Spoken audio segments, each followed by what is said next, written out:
You're listening to School Counseling Simplified, a podcast with easy-to-implement strategies for busy school counselors. Here's your host, Rachel Davis from Bright Futures Counseling. So I've got a question for you.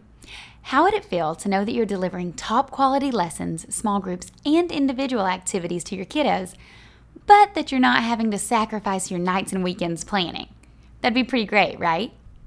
That's why I created Impact, my monthly membership program for school counselors, where I intentionally select resources designed to support you and your students. Each month, I give you monthly curriculum plans outlining which activities to do and how to do them, along with the activities themselves. So I'm talking Tier 1, 2, and 3 resources and data tracking tools. You'll also receive video implementation guides where I walk you through page by page of every resource so you feel confident to implement it with your kiddos.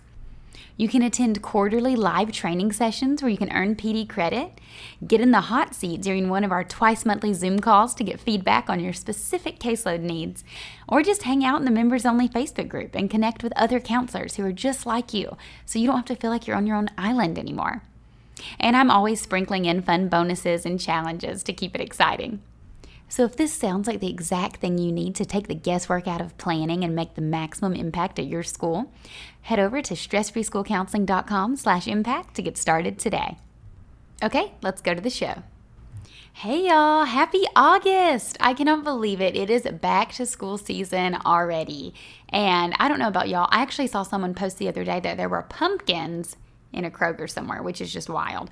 But I know all the stores have all the back to school stuff up, and many of you are already back in your offices waiting for kiddos.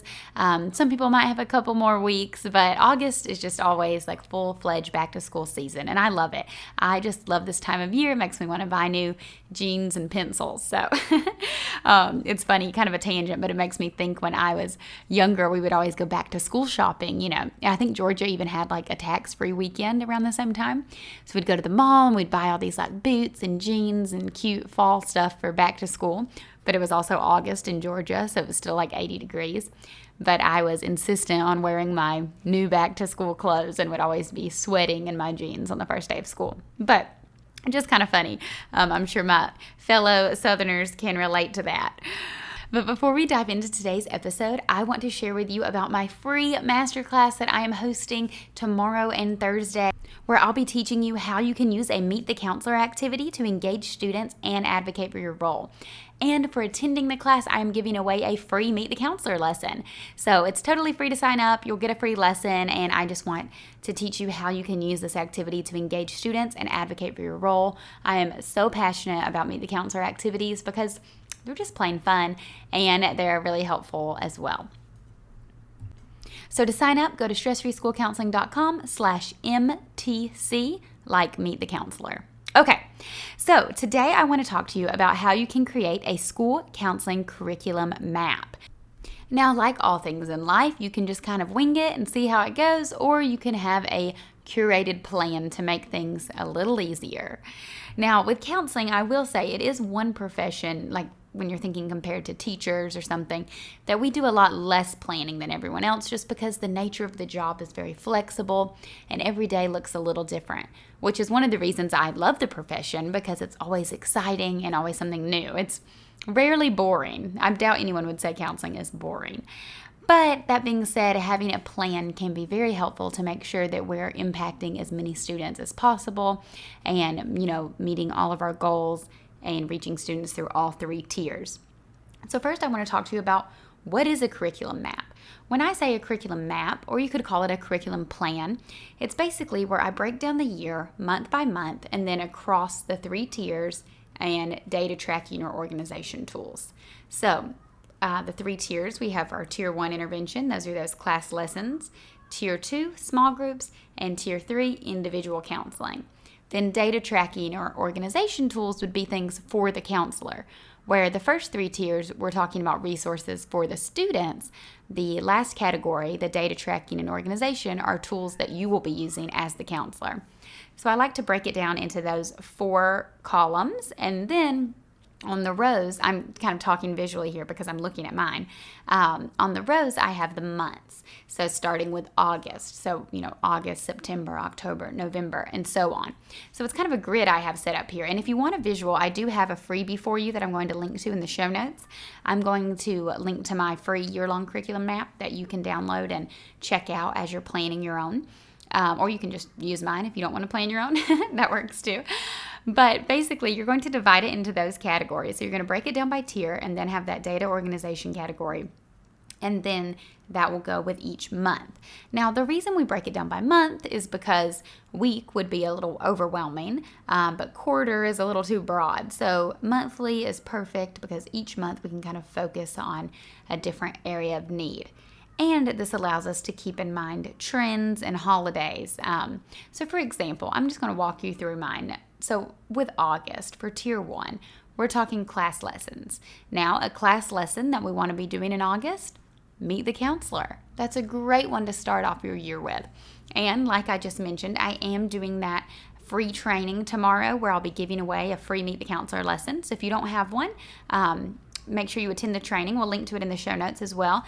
So you can sign up and get a free lesson that you can use with your kiddos.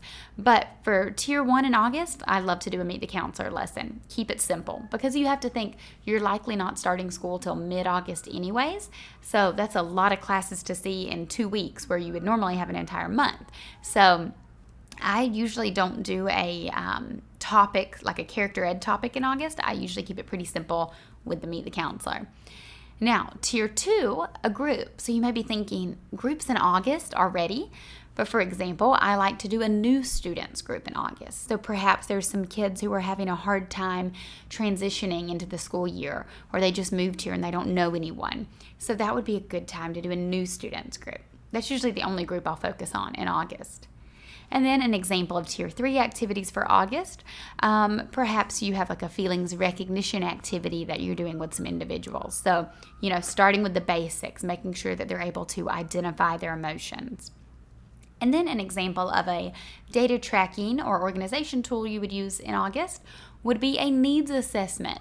So I love sending out a needs assessment to teachers, and you can even do it to parents or even students to find out where you should focus your counseling services on that year. So I just walked through August, through each tier and through that final category of data tracking and organization tools. So that's what I mean by a curriculum map. You'll do that for each month. You're going to break it down by month and by tier. And when I mentioned that you want to keep in mind trends and holidays, what I mean by that is like the Meet the Counselor thing is kind of seasonal, right? You wouldn't do that in November. Or the new students group, while you may be having new students throughout the year, your biggest influx of new students would be in August. So that's a good time for that. Now, months like September can kind of be, vary based on your school and what you want to focus on, largely determined by your needs assessment and referrals.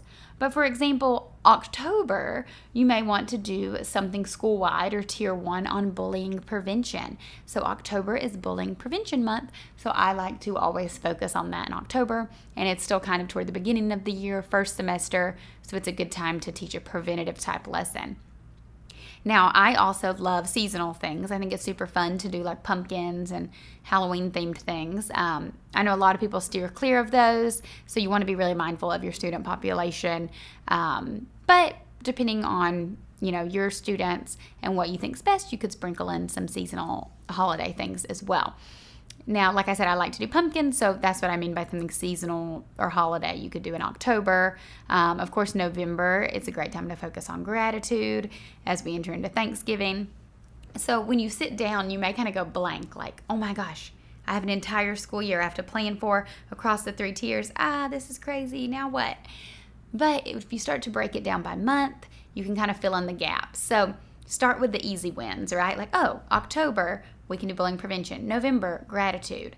Then you want to think about trends that aren't just holiday related, but maybe just the way kids kind of work and the way the school year kind of goes.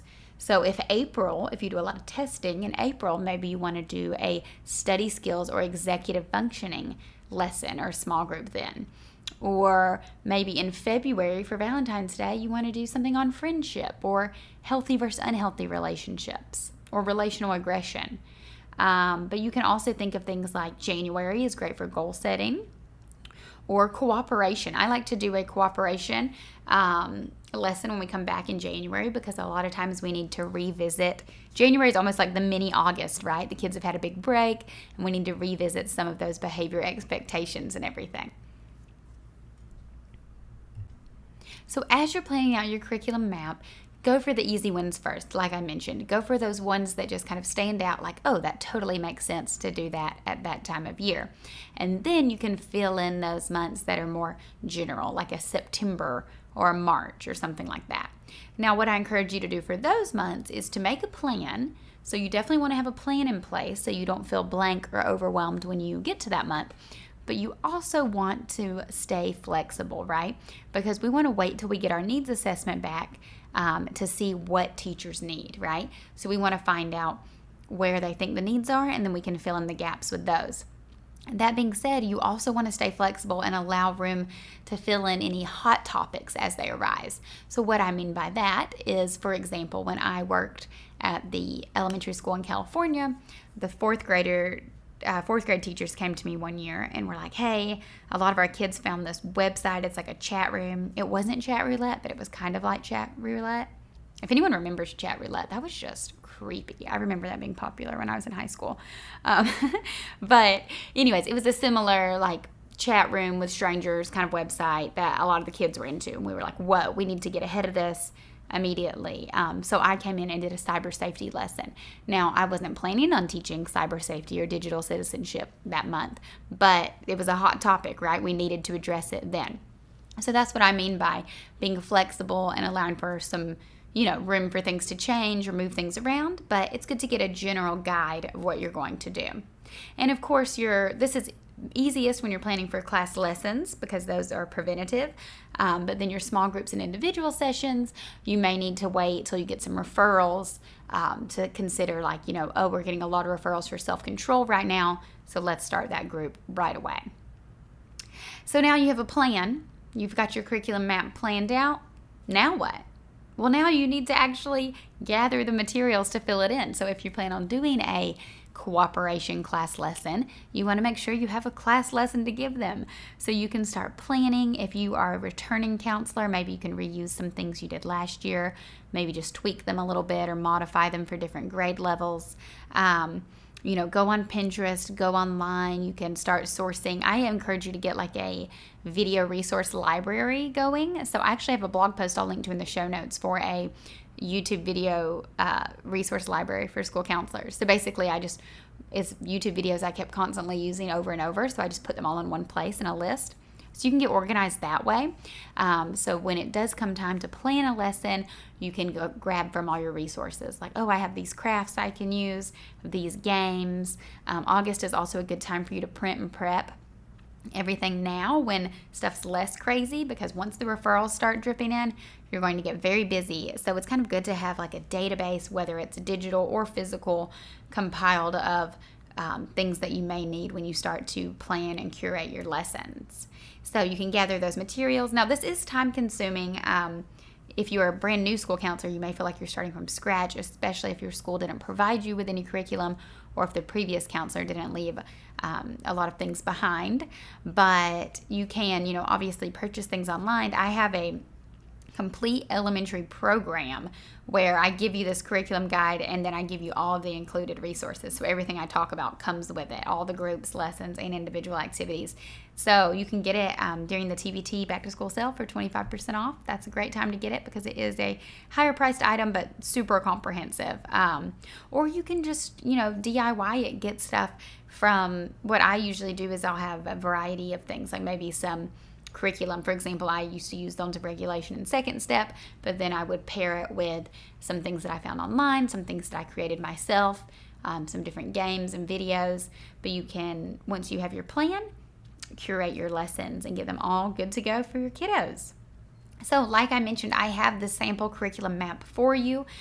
You can go to the show notes to download it. That way you don't have to completely start from scratch, right? You'll have a baseline on where to get started, and then you can use what works for your kiddos and add your own stuff as you want to. And remember, like I said, in August, that Tier 1 intervention that I recommend everyone does is a Meet the Counselor lesson. And I'm giving away one for free tomorrow and Thursday during my masterclass on how to use a Meet the Counselor activity to engage students and advocate for your role. So I'm fired up on this topic. I'll be teaching you some exciting strategies you can use as you implement a Meet the Counselor lesson, and then I'll give you one for free. So I hope you meet me over there tomorrow. To sign up, you can go to stressfreeschoolcounseling.com/MTC, like Meet the Counselor. I'll link to it in the show notes as well. Okay, guys, so don't forget to sign up for that. Grab your freebie, and I'll talk to you next week. Thanks for listening to School Counseling Simplified. You can find the links from today's episode in the show notes. If you'd like to connect with Rachel, she's on Instagram and Teachers Pay Teachers at Bright Futures Counseling. Be sure to subscribe to the podcast so you don't miss any episodes of School Counseling Simplified. Talk to you next week.